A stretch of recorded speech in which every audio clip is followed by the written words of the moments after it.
कोण म्हणतं road trip स्वस्त पडते? 13 दिवस 5,500 किलोमीटर काश्मीर पासून मुंबई पर्यंतचा प्रवास. चला कम्प्लीट रूट मॅप आणि ऍक्च्युअल एक्सपेन्स बघूया. मुंबई ते काश्मीर रोड ट्रिपच्या पहिल्याच दिवशी आपण निघालो डोंबिवलीहून, पण सुरुवात झाली सर्वात वर्स्ट कंडिशन असलेल्या मुंबई अहमदाबाद हायवेने. थोडासा दिलासा मिळाला भरूच ते वडोदरा दरम्यान, जिथे घेतला मुंबई वडोदरा एक्सप्रेसवेचा सहारा, जो डिरेक्ट कनेक्ट करतो वडोदरा अहमदाबाद हायवेला, जो आहे आपल्या भारतातील सर्वात पहिला एक्सप्रेसवे. अहमदाबादच्या ट्रॅफिकला मात देत शेवटी पोहोचलो गुजरातच्या पालनपूरला. इथे केला पहिला स्टे. दुसरा दिवस सुरू झाला पालनपूरहून थेट अमृतसरच्या दिशेने. यात 850 किलोमीटरचा जगातील कम्प्लिटली स्ट्रेट असा जामनगर अमृतसर स्ट्रेच पार केला. हा रस्ता फक्त दिवसा पार करणं शहाणपणाचं, कारण इथे गाडीची टाकी आणि खायची शिदोरी पूर्ण फुल असणं कंपल्सरी आहे, कारण इथे फ्युएल पंप आणि फूड स्टेशन खूप अंतराने भेटतात. हा सरळ सोट मॅरेथॉन रस्ता पार करून शेवटी पोहोचलो अमृतसरला. तिसऱ्या दिवशी अमृतसरला गोल्डन टेम्पल पासून वाघा बॉर्डर पर्यंत सगळं एक्सप्लोर केलं आणि मग निघालो जम्मूच्या दिशेने, जे अमृतसर पासून फक्त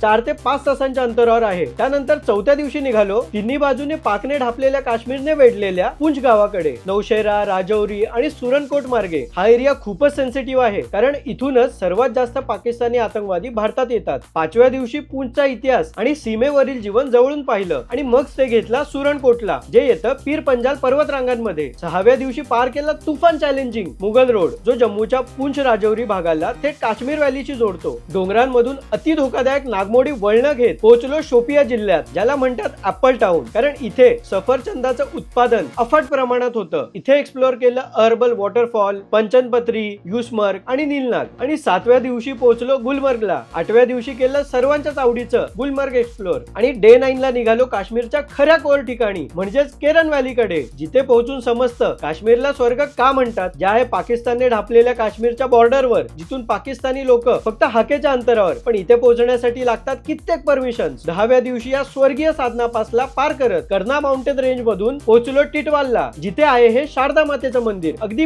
पाक ऑक्युपाइड काश्मीरच्या 100 मीटरवर. नंतर आलो श्रीनगरला आणि श्रीनगर एक्सप्लोर करून 12व्या दिवशी पकडली मुंबईची वाट. आता रिटर्न प्रवासात पकडला हा श्रीनगर कन्याकुमारी हायवे, ज्याने पोहोचलो डिरेक्ट भटिंड्याला. नंतर 13व्या आणि शेवटच्या दिवशी जसे आलेलो तोच रूट घेऊन भटिंडावरून अमृतसर जामनगर हायवेने राजस्थान क्रॉस करून गुजरातच्या थराड मार्गे वाटेत राणी की वावला भेट देत अहमदाबाद वरून पोहोचलो मुंबईला. हा ऑफबीट काश्मीर रूट मित्रांपर्यंत नक्की शेअर करा. ही फक्त एक रोड ट्रिप नव्हती, हा होता जिद्द, साहस आणि आठवणींचा महाकाव्य प्रवास. तुमची ड्रीम रोड ट्रिप कोणती आहे कॉमेंट मध्ये नक्की सांगा. आणि या ट्रिप मध्ये आपल्याला टोटल खर्च आला 1,23,120 रुपये डिवायडेड बाय 4, म्हणजेच पर पर्सन 30,780 रुपये. व्हिडिओ आवडल्यास इन्स्टावर फॉलो आणि युट्यूबवर सबस्क्राईब करायला विसरू नका.